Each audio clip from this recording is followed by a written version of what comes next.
भारत की economic capital Mumbai बीते दशकों में अंडरवर्ल्ड के लिए जानी जाती थी।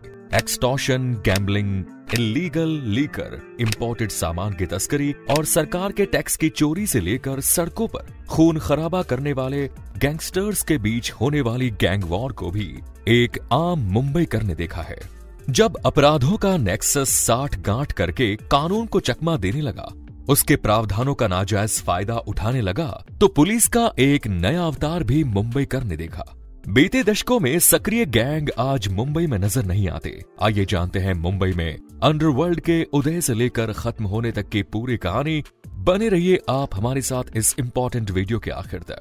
साल 1950 यानी कि अंडरवर्ल्ड की शुरुआती दौर में मुंबई ने हाजी मस्तान का वो दौर देखा जब उसने बिना किसी खून खराबे के भी अपने अवैध धंधों को स्थापित कर लिया और अच्छा खासा पैसा कमाया।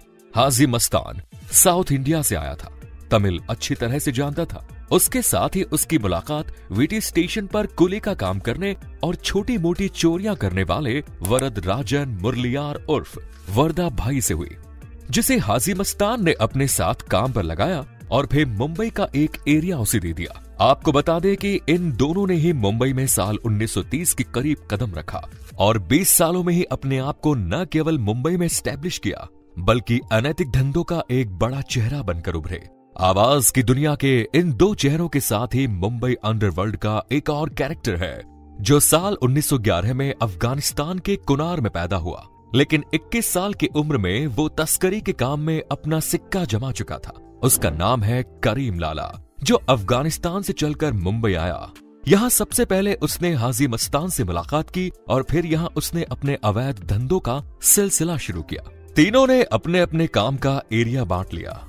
जहाँ हाजी मस्तान विदेश से आने वाले सामान को अवैध रूप से मुंबई के मार्केट में उपलब्ध कराया करता था और सरकार के टैक्स की चोरी करके पैसा कमाया करता था, वहीं दूसरी तरफ वर्धा राजन मुदलियार शराब का अवैध धंधा करने में माहिर था, जबकि करीम लाला अवैध वसूली और जुए सट्टे के अड्डे चलाने का काम किया करता था।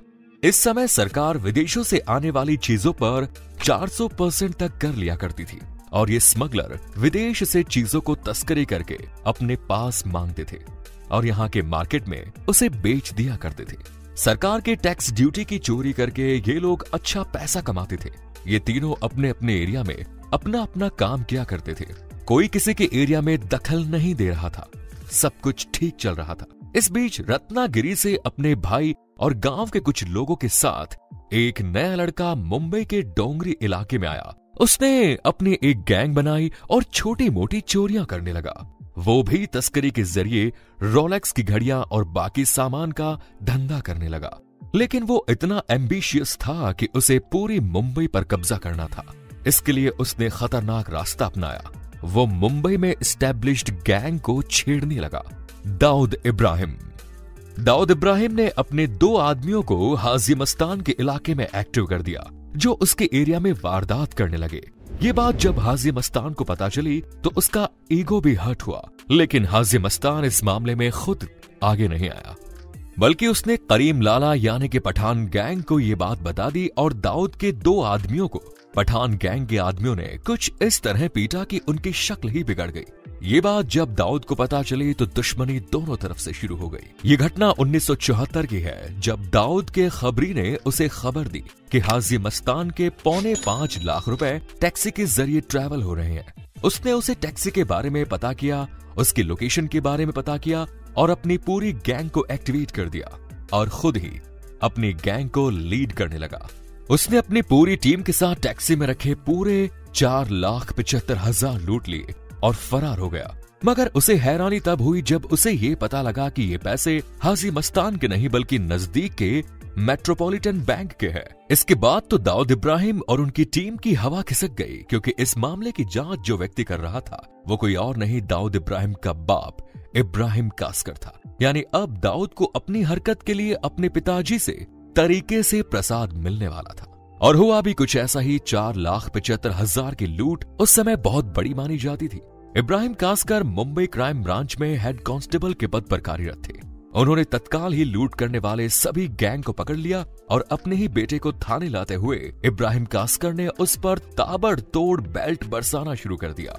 थाने आने के बाद पुलिस ने दाऊद इब्राहिम को छोड़ दिया, लेकिन इसके पीछे भी एक ट्विस्ट था। पुलिस ने दाऊद इब्राहिम को अपना खबरी बनाया। अब वो पठान गैंग और दूसरे गैंग के इंफॉर्मेशन पुलिस को देता था। इसके लिए वो अपने दोस्त और पत्रकार इकबाल की मदद किया करता था।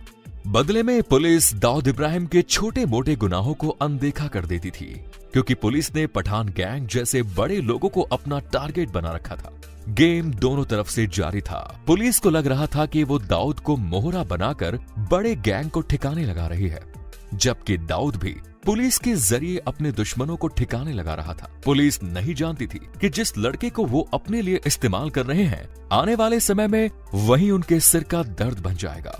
धीरे धीरे वक्त बदलता रहा और देखते ही देखते इमरजेंसी का दौर आ गया, जिस समय हाजी मस्तान जेल में बैठकर 18 महीने की सजा काट रहा था। वर्धा भी डर कर पीछे हट चुका था और पठान गैंग के भी बहुत सारे लोग या तो पुलिस की हिरासत में थे या फिर मारे गए। कुल मिलाकर सिचुएशन वो हो गई कि अब मुंबई का अंडरवर्ल्ड दाऊद इब्राहिम के लिए एक ऐसा खाली मैदान बन गया जिसमें उसे ही बैटिंग करनी थी और बॉलिंग भी अपने ही लड़कों से करवानी थी। उसने पठान गैंग, हाजी मस्तान और वर्धा राजन के तमाम धंधों पर अपना कब्जा कर लिया और अपने धंधे को आगे बढ़ाने भी लगा। इसका फायदा ये हुआ कि वो डी कंपनी को मुंबई में स्थापित कर चुका था। वो पुलिस के लिए पिछली पीढ़ी के डॉन से भी खतरनाक बन चुका था। लेकिन पठान गैंग चुप नहीं बैठी। वो इतनी आसानी से अपना मैदान नहीं छोड़ने वाली थी। पठान गैंग में करीम लाला का भतीजा था समाद खान, जिसने अपने इलाके में हुई 4.45 लाख रुपयों की लूट का बदला लेने के लिए साल 1977 में दाऊद इब्राहिम के खबरी इकबाल नैतिक को तड़पा तड़पा कर मारा। इस काम में सईद बाटला, अयूब लाला, अमीर जादा खान, आलमजेब खान भी शामिल थे।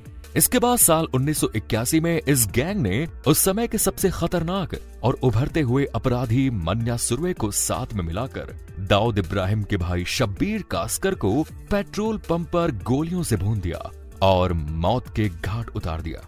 इसके ठीक 1 साल बाद मुंबई पुलिस ने मान्या सुरवे का एनकाउंटर कर दिया, लेकिन दाऊद इब्राहिम अब काफी ताकतवर बन चुका था और उसके दिल में अपने भाई शब्बीर कास्कर के मौत का बदला लेने की आग जल चुकी थी। मुंबई में राजन नायर वर्धा राजन मुरलियार के लिए काम करता था, जिसे बड़ा राजन के नाम से भी जाना जाता था। दाऊद ने बड़ा राजन को अमीर ज्यादा की सुपारी दी। बड़ा राजन ने मुंबई सेशन कोर्ट में खुलेआम अमीर ज्यादा को गोली मार दी। अब चलिए थोड़ा सा आपको बड़ा राजन के बारे में भी ब्रीफ कर देते हैं। बड़ा राजन बेसिकली अपनी गर्लफ्रेंड को महंगे महंगे गिफ्ट देने के लिए अपराध की दुनिया में आया था। उसने अपने साथ अब्दुल कुंजू नाम के एक व्यक्ति को भी काम पर रखा, लेकिन उसे हैरानी तब हुई जब अब्दुल कुंजू ने उसकी उसी गर्लफ्रेंड को उड़ा लिया, जिसे गिफ्ट देने के चक्कर में बेचारे बड़ा राजन ने अपराध की दुनिया में कदम रखा। जब उसे अब्दुल कुंजू के बारे में पता चला तो यहां से उसके और अब्दुल कुंज के संबंध खराब हो गए। लेकिन पठान गैंग ने अब्दुल कुंजू को बड़ा राजन की सुपारी दे दी और अब्दुल कुंजू ने भी कोर्ट में जाकर सीधे सीधे बड़ा राजन को टपका दिया। राजन नायर यानी बड़ा राजन के गैंग में राजन निकजे नाम का एक व्यक्ति काम करता था, जिसे छोटा राजन के नाम से जाना जाता था। ये अपने गुरु यानी के बड़ा राजन की मौत का बदला लेने के लिए उतावला हो रहा था। दाऊद इब्राहिम की मदद से उसे ये मौका मिल गया। अब्दुल कुंजू को क्रिकेट खेलने का शौक था और वो क्रिकेट के मैदान में एक दिन अपना शौक पूरा कर रहा था। इसी समय छोटा राजन मैदान के बीच पहुंचा और उसे गोलियों से भून दिया। अब बदला लेने की बारी दाऊद इब्राहिम की थी। उसने छोटा राजन को समाद खान की हत्या के लिए इस्तेमाल किया। साल 1984 में एक लड़की के द्वारा बिछाए गए ट्रैप में समाद खान फंस गया और होटल के बेसमेंट में छोटा राजन, बाबू रेशम और राम नायक ने उसे गोली मार दी।